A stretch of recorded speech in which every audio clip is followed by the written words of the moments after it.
Spellsworn has been in early access since November 2015, and Frogsong Studios reached out to us recently with an alpha key to check it out. I've spent about 4 hours with the alpha build, and here are my thoughts so far. I'm Colton for MMOHuts.com, and here's my first look at Spellsworn.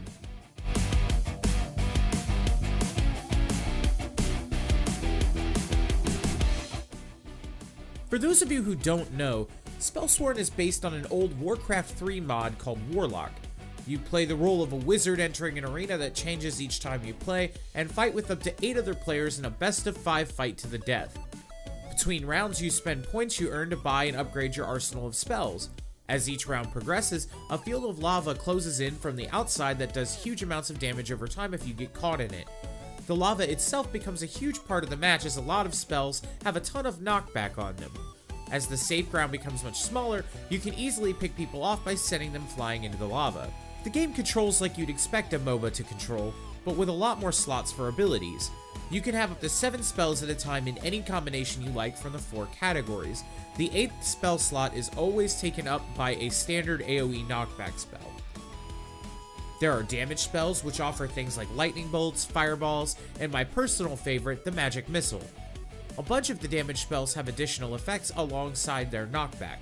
The magic missile, for example, lets you shoot again if it hits a target, allowing you to shoot it several times in a row if you're good. Defensive spells mostly center around reflecting spells shot at you back across the battlefield in different ways. This can get especially crazy in multiplayer matches. Area of effect spells are just damage spells in a bigger area. Movement spells are also self-explanatory. Utility spells are a little more interesting though. They don't do a ton of damage on their own, but they allow for a lot of harassment and repositioning of your enemies. The hook is the most common one I've seen used. Like Blitzcrank from League, it allows you to send out a hook that can pull people directly to where you're at. The game features customization as well to help you make your wizard unique, but I didn't encounter any of these items during my playtime so far. There's also no store implemented yet, so there are no microtransactions of any kind as of yet. The game is still in alpha, so there's a lot of things left to be polished and implemented. I know that I just said it, but I'll couch my thoughts by saying it again. I understand this game is in alpha and that there's a lot of things that are going to change as the game grows and evolves. The game has been in early access for 3 years now, though, and it's only come this far. With that said, here's how I felt about it while I was playing it. Visually, the game is kind of inconsistent.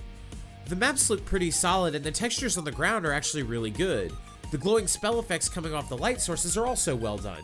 The character models and most of the actual spell effects, though, are bland and uninteresting. The gameplay also feels slow and clunky. Most spells travel very slowly and have entirely too much startup. Because of this, I didn't feel drawn into the gameplay, although it does fall in line with how the actual Warlock mod plays. It just felt kind of boring, and that could be a matter of personal preference. A lot of the spells don't seem to synergize well either, which is something they did a little better in the original Warcraft 3 mod, with the exception of the hook and the standard knockback spell that occupies your 8th spell slot. All of the game's spells also have an overly long cooldown. These are things that Frogsong can adjust though, and once they are adjusted, the game will be a lot better for it. The other major drawback that really dampened my time with the alpha was that no one is playing it. The highest concurrent player count I ran into was from my first time playing the game, and it was 14 people. The number was never that high again in any of my times playing the game. This made it nearly impossible to play against actual people. I spent almost the entirety of my 4 hours played so far playing against bots. Occasionally, a player would stumble into the match I was hosting, but it was a very rare occurrence. Spellsworn isn't a bad game by any stretch. There were moments where it really felt fun. The problem is between the incredibly slow pacing of the game and the non-existent player base, the game is currently outclassed in everything it's trying to do by games like Battlerite. The pacing itself may not even be a problem for you though. If you enjoy slower, more methodical games, you might even really enjoy it. It'll be even more accessible now that it's going free to play on March 13th. Spellsworn is trying to do something different though, and once the game is tightened up and polished some more, it could be amazing.